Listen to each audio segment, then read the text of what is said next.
La nouvelle que je vais partager avec vous dans cette vidéo est forte. Elle envoie un message fort à tous les amoureux de l'Afrique. L'AES, l'Alliance des États du Sahel, décide de dessiner sa politique aérienne. Et puis le ciel burkinabé s'est enrichi d'une nouvelle compagnie aérienne ce 30 janvier. Kangala Air Express, une compagnie locale, a officiellement déployé ses ailes. La compagnie ambitionne de relier les principales villes du Burkina Faso ainsi que les pays de l'AES. On se rappelle, le 30 janvier dernier, le Mali, le Burkina Faso et le Niger avaient décidé de claquer la porte à la CEDEAO afin de créer leur propre alliance, l'AES.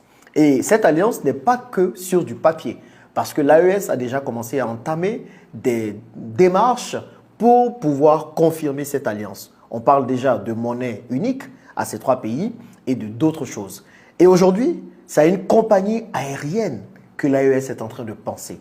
On se rêve déjà à AES Airlines, une compagnie qui va finalement pouvoir venir asseoir la légitimité de cette alliance.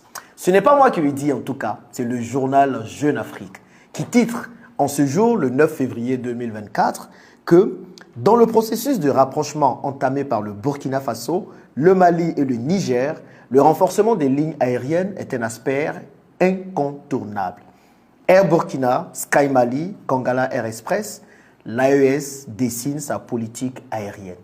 Serions-nous en train d'assister à un rêve dont plusieurs Africains ont toujours rêvé? En fait, de voir finalement des pays africains décider de leur sort sans qu'une nation étrangère occidentale ne vienne s'ingérer dans leurs histoires.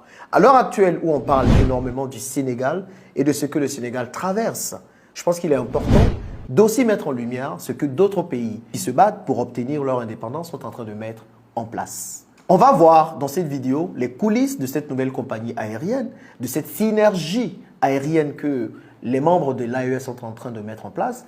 C'est parti.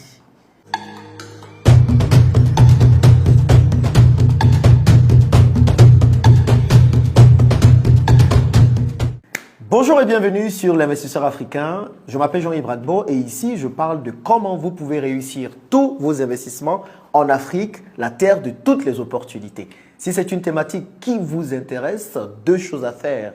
La première, abonnez-vous à cette chaîne. Et la deuxième, cliquez sur la cloche de notification afin de ne rater aucune des vidéos que je publie ici très régulièrement. Je vous rappelle également que vous pouvez partager cette vidéo afin tout simplement de faire connaître ce que je vais dire à plusieurs personnes. Et un pouce bleu, ça fait toujours du bien.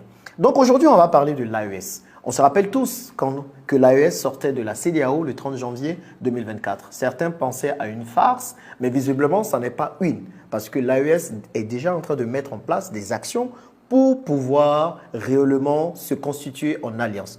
On a parlé de monnaie commune qui est en train d'arriver, sur laquelle l'AES est en train de travailler. La monnaie, c'est un instrument de souveraineté.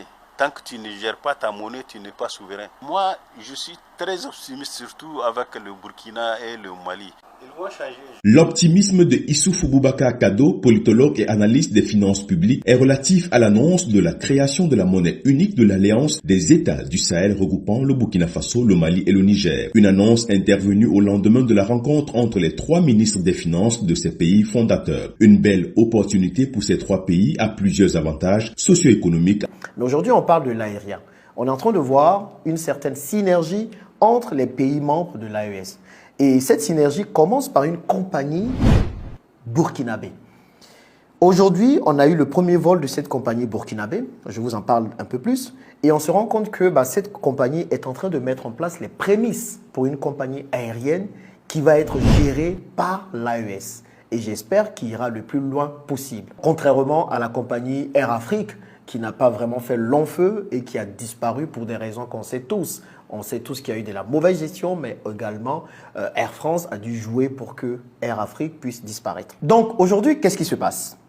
Un premier vol de la compagnie privée burkinabé Kangala Air Express a rallié Ouagadougou à Bobo-Dioulasso à quelques 300 km. Les vols affichés à 49 500 francs CFA, l'aller simple, doivent désormais se poursuivre sur une base régulière, à raison de 3 allers-retours par semaine. Et la compagnie ne compte pas s'arrêter là. Fada Ngoma Fadangourma, Diabaga, Gawa et Dori au Burkina Faso, mais aussi Bamako et Niamey, ainsi que Tombouctou, Mopti et Kaiz pour le Mali et Agadez et Zinder pour le Niger, font partie du réseau dévoilé par Kangala Air Express sur sa page Facebook. Privée, cette compagnie appartiendrait, selon les informations, au président de l'Union nationale des Dozo du Burkina Faso. Patron d'une entreprise de travaux publics baptisée elle aussi Kangala, la compagnie pourra compter sur le soutien du gouvernement, comme le démontrait la présence du ministre des Transports, de la Mobilité urbaine et de Sécurité routière à la cérémonie du 30 janvier. Donc je vous rappelle que le 30 janvier, c'était la cérémonie de lancement officiel de la compagnie Kangala Air Express et le jeudi 8 février plutôt, c'était le premier vol que cette compagnie lançait. Dans le secteur du transport aérien, c'est le nouveau venu. Ce 30 janvier, Kangala Air Express se déploie officiellement. Cette compagnie locale entend accroître l'offre de services de transport aérien à l'intérieur du Burkina, dans les pays membres de l'Alliance des États du Sahel, AES, et même au-delà. C'est de permettre de rallier ces trois capitales, à savoir Ouagadougou, Bamako et Niamey, dans un premier temps. Également à travers ces trois capitales, rallier les différentes villes connexes pour permettre aux populations de pouvoir effectuer tous les déplacements qu'ils veulent et ensuite de développer un réseau de cargo pour permettre à l'AES de s'ouvrir avec le monde. Donc cette compagnie a décidé de se lancer, de desservir les villes au Burkina, mais aussi dans d'autres pays comme le Mali et le Niger, et de travailler de concert avec d'autres compagnies au Mali comme Sky Mali et Air Burkina pour pouvoir permettre de desservir les différents pays de l'AES. On se rappelle, en août 2023, Air France avait décidé, sans prévenir, de stopper tous ses vols vers le Mali. Le Mali avait vu rouge et avait décidé, lorsque Air France voulait revenir, de ne pas donner d'autorisation à Air France en octobre 2023 de pouvoir poser ses avions sur son sol. Et ce qui est intéressant dans toute cette histoire, quand on décide de prendre son indépendance, on doit être sûr de pouvoir tenir derrière.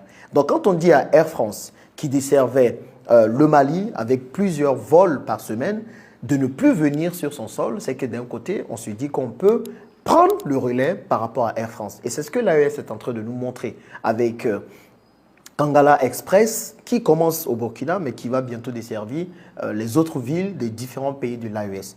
Et ce qui est fascinant dans cette histoire, et c'est ce sur quoi je veux que nous puissions nous focaliser quelque temps, c'est que Kangala Air Express est une compagnie privée. Vous avez entendu, Kangala Air Express est une compagnie privée. Nous tous là, nous sommes là à dire « Nous voulons notre indépendance. La France, arrêtez de vous ingérer dans nos histoires et tout. » Mais à un moment donné, si les compagnies françaises qui sont bien installées en Afrique de l'Ouest, par exemple, ou en Afrique francophone, disparaissent ou décident de plier bagage et partir, est-ce que nous pourrons, en tant qu'Africains ou businessmen, prendre le relais? Parce que c'est une question réelle. C'est une chose de dire à un occidental de partir, mais c'est une autre de se rassurer qu'on pourrait prendre le relais. Et là, visiblement, avec Kangala Air Express, on montre clairement qu'il faut qu'il y ait des privés assez forts pour mettre en place des compagnies aériennes, des entreprises ou des choses qui nous permettraient finalement de pouvoir ne plus compter sur les Européens. Parce qu'aujourd'hui, beaucoup de nos compagnies aériennes locales sont détenues par Air France ou par des compagnies extérieures. En tout cas, elles ont des pourcentages dans les différentes compagnies aériennes que nous avons en Afrique. Donc, j'ai envie de dire, ce sont des compagnies aériennes un peu vitrines de ce que se fait à l'étranger. Donc, c'est vraiment les businessmen qui vont mettre en place des entreprises pour permettre de pouvoir prendre notre indépendance. Ce sont des businessmen qui vont prendre le relais économiquement parlant. Parce qu'une association, elle se fait d'abord politiquement, mais elle se fait également économiquement et socialement. Et c'est l'économie qui doit tout gérer. Quand je n'arrête pas de vous dire qu'il nous faut gagner assez d'argent, parce que c'est assez d'argent qui nous permettra de mettre en place des entreprises fortes qui pourront rivaliser contre les entreprises que nous dénonçons tous les jours, vous ne voulez pas comprendre. C'est ça la clé de la réussite. Parce que les pays, on a bien Air Burkina, mais on se rend compte que finalement Air Burkina, elle seule comme compagnie nationale, ne peut pas desservir toutes les villes qu'on vient de citer. Parce que Air Burkina n'a pas assez d'avions. Et donc, on voit que Kangala Air Express vient soutenir Air Burkina et vient finalement établir ou réaliser le rêve d'union de l'AES. Et c'est en ça que c'est intéressant parce que ce sera les hommes, les business, les femmes, les businesswomen qui vont vraiment pouvoir permettre à nos différents pays de prendre leur envol. Et donc, quand on parle d'association, c'est bien.